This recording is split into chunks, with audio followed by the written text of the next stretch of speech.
Bismillahirrahmanirrahim. Assalamualaikum warahmatullahi wabarakatuh. Halo Sobat Hebat Matsah Surba, kembali lagi di channel YouTube Matsah Surba. Seperti biasanya, setiap pagi akan ada cerita inspiratif pagi. Cerita inspiratif pagi kali ini akan dibawakan oleh Bu Vika dengan judul Kisah Rahasia Naik Haji dengan Berjualan Bakso. Alkisah, pada suatu senja, seorang bapak baru saja pulang dari kantornya. Kemudian ia memiliki kesempatan untuk mengurus tanamannya. Sementara itu, anak-anaknya sedang sibuk untuk menggambar peta dan juga mewarnainya. Pada saat itu, suasana sedang hujan. Hujan rintik-rintik di depan rumah karena memang saat itu sedang musim penghujan. Tangan sang bapak saat itu sedang belepotan dengan tanah. Tiba-tiba ada seorang tukang bakso lewat di depan rumahnya. Sang bapak kemudian memanggil tukang bakso tersebut karena anak-anaknya juga ingin makan bakso. Bapak itu kemudian membeli bakso dan memakannya bersama anak-anaknya. Setelah bakso habis, bapak itu langsung membayar tukang bakso tersebut. Saat membayar, sang bapak merasa ada yang menggelitik perasaannya ketika ia melihat tukang bakso tersebut meletakkan uangnya di 3 tempat. Ya, jadi memisahkan uang di 3 tempat, yakni di laci, di dompet, dan di kaleng toples. Karena bapak itu penasaran, akhirnya sang bapak bertanya kepada tukang bakso tersebut, mengapa ia memisahkan uang-uang tersebut di 3 tempat dan apakah ada tujuan tertentu mengapa memisahkan uangnya. Kemudian si tukang bakso itu menjawab, "Ya, memang saya sengaja memisahkan uang tersebut ke dalam 3 tempat.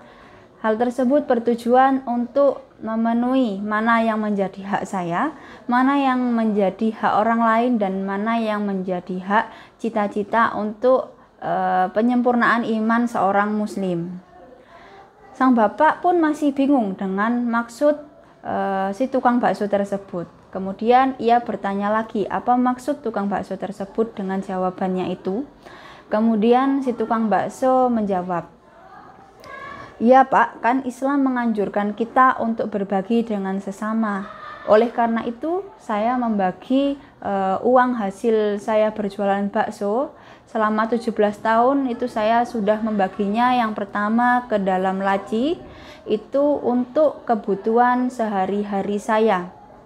Untuk kebutuhan makan bersama keluarga saya. Kemudian uang yang ada di dalam dompet itu saya gunakan untuk infak, sodako, dan melaksanakan ibadah kurban setiap tahun. Dan alhamdulillah setiap tahun saya selalu melaksanakan kurban meskipun hanya 1 ekor kambing yang berukuran sedang. Kemudian uang yang satunya lagi saya masukkan ke dalam kaleng toples. Ya, tujuannya itu untuk menyempurnakan agama saya, untuk melaksanakan ibadah haji. Karena tentu saja ibadah haji memerlukan biaya yang besar, sehingga saya dan istri saya memutuskan untuk menyisihkan hasil dari berjualan bakso setiap hari ke dalam kaleng tersebut. Dan alhamdulillah setelah 17 tahun berjualan bakso, insya Allah 2 tahun ke depan saya akan melaksanakan ibadah haji. Sang bapak pun tersentuh dan tertegun dengan jawaban si tukang bakso.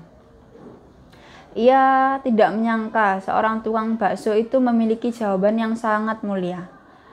Dan meskipun jawabannya sederhana, tapi begitu bermakna. Bahkan mungkin kita yang memiliki nasib sedikit lebih baik dari si tukang bakso itu tidak memiliki pemikiran sampai ke sana dengan rencana yang indah.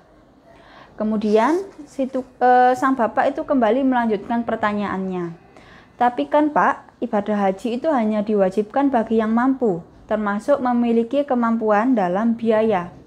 Kemudian si tukang bakso menjawab, "Itulah sebabnya Pak, justru kami malu kepada Tuhan. Karena saya merasa sudah diberi Tuhan rezeki yang cukup.